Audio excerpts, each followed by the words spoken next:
लग्न झालं की ऍडजस्टमेंट्स करणं, जुळवून घेणं या गोष्टी कराव्याच लागतात समोर. 100% कुठलाच माणूस पटत नसतो, ही एक गोष्ट. आणि दुसरी गोष्ट, तुझ्यामध्ये आणि स्वानंदीमध्ये खूप फरक आहे.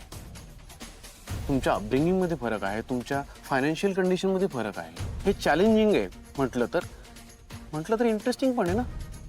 समर ही एक संधी आहे इतक्या वर्षांचा एकटेपणा दूर करण्याची. आणि समजा आपण असं म्हणूया की स्वानंदी लोभी आहे, पैशांसाठी हापापली आहे, काय वाटेल ते म्हण. पण माणूस लोभी हापापलेला कधी असतो पैशांसाठी? जेव्हा त्याच्याकडे पैसा नसतो. पण आता जेव्हा तिला कळेल की आपल्याकडे पैसा आहे, आपला नवरा श्रीमंत आहे, आपल्याला कुठल्या इन्सिक्युरिटीज नाही, कदाचित तेव्हा नाही करणार ना ती तसं. मला असं वाटतं की तू जरासा वेळ घे. डिरेक्टली कुठल्याही कन्क्लुजनवर येऊ नकोस प्लीज. आणि सगळ्यात महत्वाचं, हा प्रॉब्लेम फक्त आणि फक्त कम्युनिकेट करूनच सॉल्व्ह होणार आहे.